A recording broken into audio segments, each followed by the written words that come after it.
2025 didn't break me, but it definitely changed me. I've lost people that I thought would stay, and I've learned that I need to show up even when I have nothing to give. And I've discovered that rest takes just as much faith as discipline. I've walked into this year thinking that growth would always feel exciting, but I've learned that sometimes it feels uncomfortable and it feels quiet. Looking back now, I can see that God wasn't punishing me, He was preparing me. So today, I want to share with you guys all the lessons 2025 have taught me, not from a place of having everything figured out, but from a place of becoming. If this year has stretched you too, this video is for you.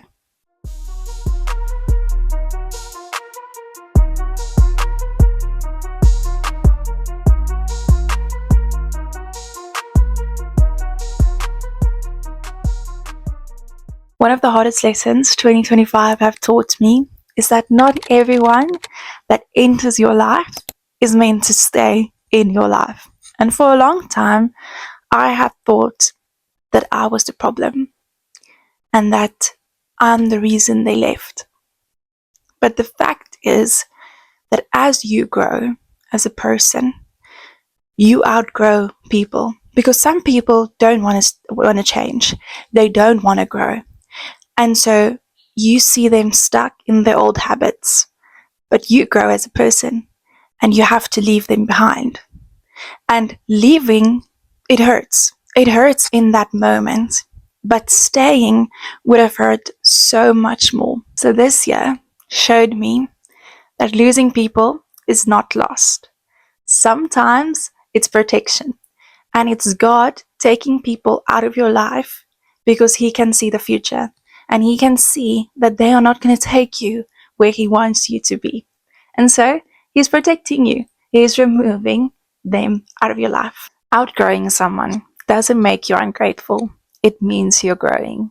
2025 also taught me that motivation is unreliable, but discipline will carry you when motivation disappears. There were so many days this year where I showed up tired, not energized, not inspired, just willing. I learned that progress isn't built on good days. It's built on ordinary ones. The days where you don't feel like it, but you do it anyway. For me, discipline became an act of obedience. A quiet way of saying, God, I trust you even when I don't feel strong. I stopped waiting till I feel ready, and I just showed up the way I am. This year completely changed how I see rest. Usually I would feel guilty for slowing down, like in some way I'm falling behind. But 2025 taught me that rest isn't a weakness, it's trust. Rest is believing that the world won't fall apart if you choose to slow down. Like, the world won't stop if you take that rest day, or if you take that hour or two a day just to focus on yourself. The world won't stop. Think about it. If I choose to slow down for an hour or two in a day, the world out there is still going on. It doesn't stop. It doesn't care. It's sad to say, but it doesn't care about people's mental health or their general health. So take that hour or two a day to actually rest, or take that day out of a week to just focus on yourself and focus on your health and focus on your mental health, and just rest and just slow down. The world is hectic enough, and you deserve that time of rest. God is still working even when you're still. Choosing rest requires just as much faith as choosing discipline.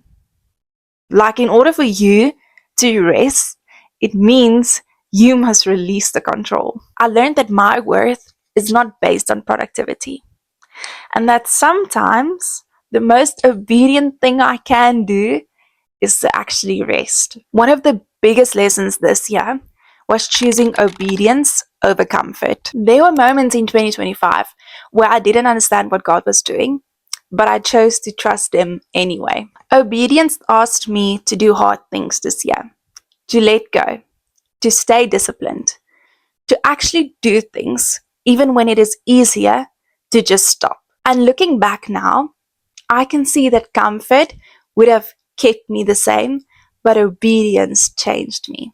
Growth doesn't come from ease, it comes from surrender.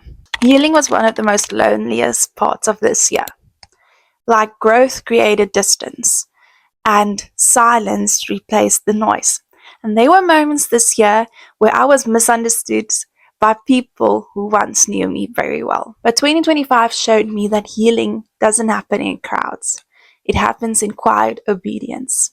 Choosing yourself even when no one else is clapping for you. God did some of his deepest work in the stillness, when I had no distractions, no validation, just honesty. Healing in 2025 felt lonely, but it was holy. Toward the end of this year, I started noticing something that was quite beautiful. I'm becoming someone that I once prayed to be. Not overnight, not perfectly, but slowly, gently, and faithfully. I looked back at a version of me that was once scared, tired, and unsure, and I felt gratitude instead of shame. 2025 taught me to give grace to my old self, to honor how far I've come, and to trust the process, even when I can't see the full picture. If this year have broke you a little, please know that it might also be building you. You're not late, you're not behind, you're becoming. And if no one has taught you this yet, I'm proud of you for making it here. This space is for growth, faith, and becoming, and you're welcome to be a part of it. See you guys next week.